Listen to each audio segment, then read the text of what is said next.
Las Vegas, Nevada, 2022. I wandered into Evo, slightly hungover, and running on nothing but Red Bull and that fake Starbucks coffee. It's muggy, and it smells faintly of weed and BO, but in the distance, I see it.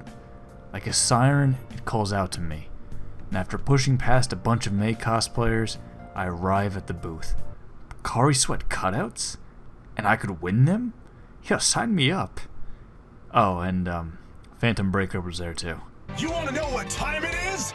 It's Phantom Breaking time!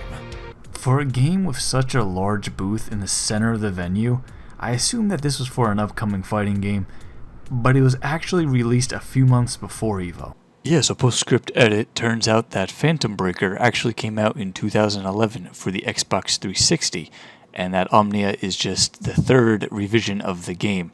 The game never actually came out in the North American market though, so technically I'm still correct, but let's just pretend that Omnia is the only game in the series. Alright, cool, back to the video. And now, I never heard of this game, but the lady at the booth was really selling it to me. So I stood there and I played with some other dude that was there for the cutouts as well.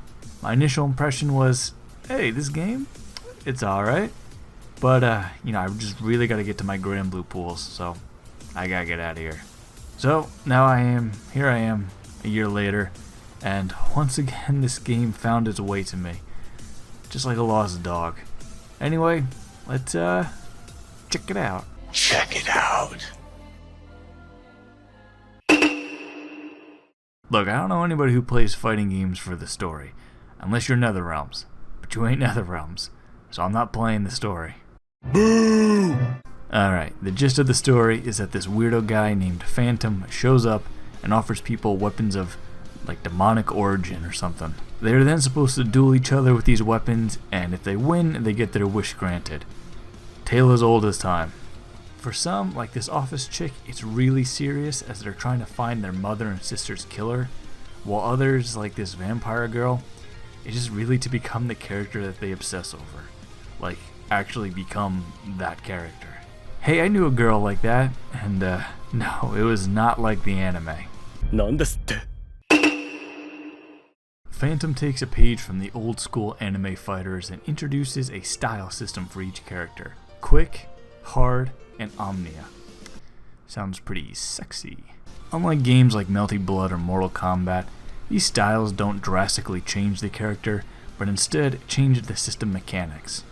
Quick style is the default, and it favors quick movement over damage, hence the name, while also allowing for easy auto combos and chains. Hard style, also known as strong style, favors slow movement and limited mobility in exchange for big damage, but it also lacks the easy auto combos of quick. Finally, Omnia style is a blend between the first two, with good damage, easy combos, and decent mobility, but you can't access the get out of jail emergency mode or the damage enhancing overdrive. You can also cross up by running through the other character, which is kind of weird and disorienting at first, and the game has a clash system very similar to Grand Blue. There's a lot of characters to pick from, and while some are more original than the rest, thankfully the game tells you what playstyle each character is right on the selection screen, which is something that more games should do. Damn it, I'm sick and tired of looking at the dust loop or the wiki to try to figure out what type of character this person is. I was cleaning house at Evo with the rushdown vampire girl, so naturally that's the one I'm gonna play. But you also got your mid-range rushdowns and the goddamn annoying zoners that I fucking hate so much. Stop running away from me, god damn it. Yeah, a lot of good characters in this, and there's... What the hell?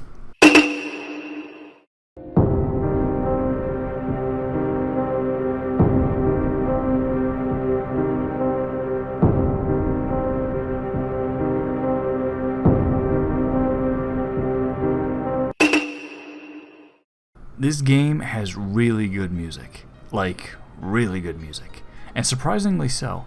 I'm not a fan of most anime fighting game music, with the exception of maybe Guilty Gear and Grand Blue, but I found myself really enjoying this soundtrack, because each track sets the mood perfectly, and it isn't distracting when you're in the heat of battle. In fact, it just adds on to it.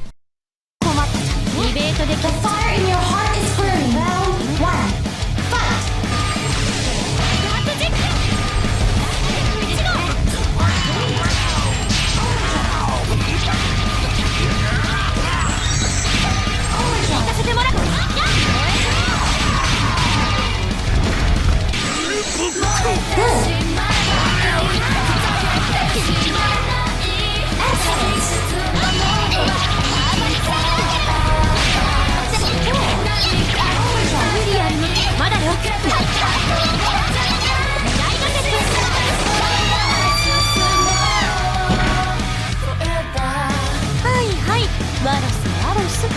The graphics, on the other hand, leave much to be desired.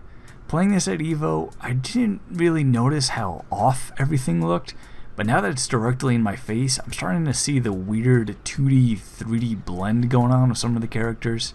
The art in the story mode is also kind of crap, and it makes me think I'm playing a game from 2005. But this game came out in 2022. I'll give the visuals a pass though. I mean, come on guys, not every game can look as good as Granblue. Phantom Breaker Omnia feels like a time capsule of anime fighting games, even though it only came out a few years ago. While the current trend moves to simplifying and cutting out the fat, Omnia still holds to the wild and crazy style that so many anime games before it proudly displayed. Now this isn't saying that it's a bad game, the opposite really, but I feel like we've reached a crossroads in the FGC. Everybody wants the new and shiny game to blow them away with dazzling graphics and gameplay. No one really has the time anymore to appreciate the little guys that fill in the space between major titles. Combined with the shift to gross rollback netcode, any game that still uses the just absolute perfect base delay might as well be dead in the water, unfortunately. Now, I really enjoyed my time with Phantom Breaker Omnia, but I can't see a future for it unless it comes out with a revamped version. So in summary, much better game than Strive, not quite as good as Granblue. 12秒っていうか、あなたたち街を出歩くのはいろいろとまずいレベルよ。